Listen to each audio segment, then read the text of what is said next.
Kisah iman hari ini tercatat Thomas, Yerusalem 34 Masehi. Berjudul Tidak Bimbang Lagi. Thomas mengetuk pintu ruang lantai atas dengan ketukan rahasia. Pintu pun segera dibuka. Dia melangkah masuk dan menutup pintu di belakangnya. Tiba-tiba dia dikelilingi oleh sahabatnya yang berbicara secara bersamaan. Mustahil untuk memahami maksud seorang dari mereka. Thomas, apa yang dikatakan Maria Magdalena itu? Dia hidup. Seseorang lagi mengatakan, Thomas, kami telah melihatnya. Thomas hanya melambaikan tangannya. Aku tidak dapat mendengar kalian semua bersamaan. Thomas lalu bertanya, Petrus, apa yang telah terjadi? Thomas, kami telah melihat Yesus. Dia berdiri di sini, di ruangan ini bersama kami. Dia bahkan berbicara kepada kami. Thomas mengerutkan dahinya. Petrus, kita semua sedang mengalami tekanan berat. Kita belum pernah benar-benar tidur sejak Yesus meninggal. Kamu pasti berhayal.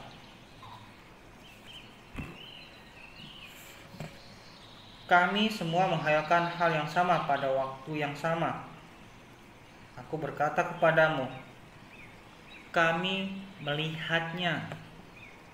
Dia berjalan melintasi pintu yang terkunci.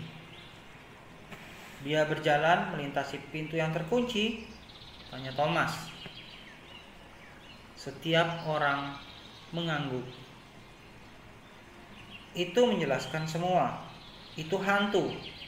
Kalian tidak melihat Yesus. Kalian melihat hantu, ujar Thomas. Thomas, kami tahu kami telah melihat guru. Dia menunjukkan kepada kami luka-luka di tangan dan lambungnya. Hati kami bisa merasakan itu benar-benar dia. Maria lalu angkat bicara. Thomas, kalau kamu berada di sini, kamu pasti akan mengetahui bahwa itu benar-benar dia. Thomas menggelengkan kepalanya. Lalu dia berujar, adakah yang pernah menyentuhnya? Tidak. Kalau begitu kalian tidak tahu apakah itu hantu atau bukan. Percayalah pada apa yang kalian inginkan. Namun kecuali aku melihat tanda lubang paku di tangannya dan mencucukkan jariku di sana dan mencucukkan tanganku ke lambungnya, aku tidak akan percaya, ujar Thomas. 1 minggu kemudian Thomas berkumpul bersama-sama dengan para murid yang tersisa di seluruh rumah dengan pintu terkunci. Tiba-tiba Yesus datang dan berdiri di antara mereka dan berkata, damai sejahtera bagi kamu sekalian. Yesus memusatkan perhatiannya kepada Thomas. Ulurkan jarimu dan periksalah tanganku.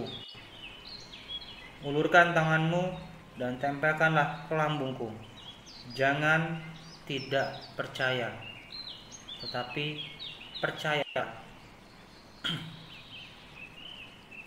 Lalu Thomas jatuh tersungkur. Dia tidak perlu menyentuh luka-luka itu. Dia tahu bahwa itu adalah Yesus.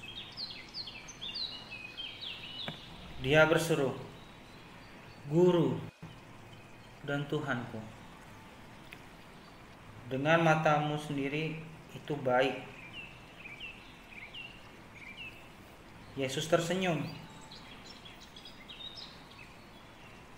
Jadi kamu percaya karena kamu melihat dengan matamu sendiri. Itu baik.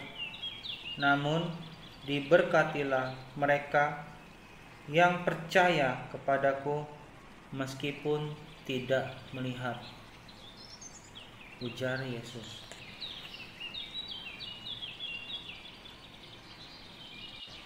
Thomas tidak pernah lagi meragukan Yesus. Kemudian ketika para murid berkelana ke seluruh dunia yang mereka ketahui untuk memberitakan kabar baik, Thomas dipilih untuk pergi ke India dan Afrika Utara.